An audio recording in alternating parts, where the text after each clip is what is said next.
Ninaitwa Amani Vincent Msabira, ni mlei kutoka kituo cha Majimaji ukanda wa Ruvuma, wilaya ya Tunduru.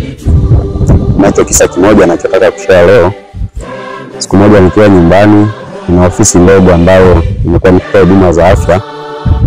Nilileta mama mmoja akiwa anaumwa mishipa ya neva kichwani, na alipoletwa pale kwangu, baada ya kumhudumia nilimuuliza, wewe unatoka wapi?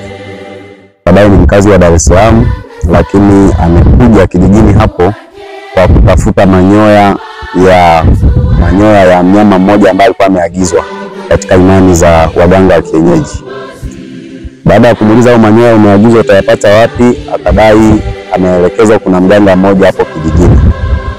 Baada ya kumuuliza jina la huyo mganga, nikagundua ni mtu ambaye ni tapeli pale kijijini, anajulikana kwa watu wote, na pia akiwadanganya watu ana manyoya ya simba na fedha ya zamani na vitu vingine. Yule dada alikuwa ameambiwa aje na milioni 3 ili kupewa hayo manyoya ya mnyama anaitwa ngekewa. Baada ya kumwelekeza habari za utapeli wa huyo bwana, aliahirisha kwenda pale kupeleka ile milioni 3, na baada hapo nikapata fursa ya kuzungumza naye kidogo. Nikamwelekeza juu ya uongo unaofanywa na waganga na ambavyo anaweza akapoteza fedha. Baada ya mazungumzo marefu kidogo, alitamani kufika kwangu maana alikuwa ni mgeni. Akachukua mabegi yake na yeye tukaelekea nyumbani.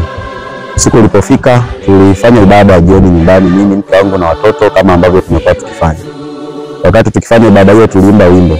Wimbo ulimgusa, na baada ya ibada akatoa ushuhuda kwamba ana miaka mingi hajawahi kushiriki ibada wala kuimba nyimbo zozote za Mungu. Baada hapa alitusimulia maisha yake, ameishi South Africa akifanya biashara za madawa, lakini na hata sasa shughuli anayohusiana nayo ni biashara za madini, lakini anatumia waganga. Kwa hiyo tulimfanyia counseling ya waganga, tukamweleza upendo wa Mungu. Baada hapo alielewa. Kwa ufupi amekaa kwangu siku 5, na siku ya mwisho anatoka tulimpa zawadi ya vitabu 3.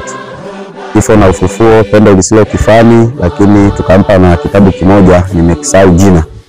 Shuhuda ni kwamba jana nikiwa hapa chuoni ameandika ujumbe akisema anatamani kuendelea kujifunza na Wasabato, na amependezeshwa sana na muonekano wa familia ya kwangu, na hivyo anatamani mwanae siku moja aje asome Biblia. Asante.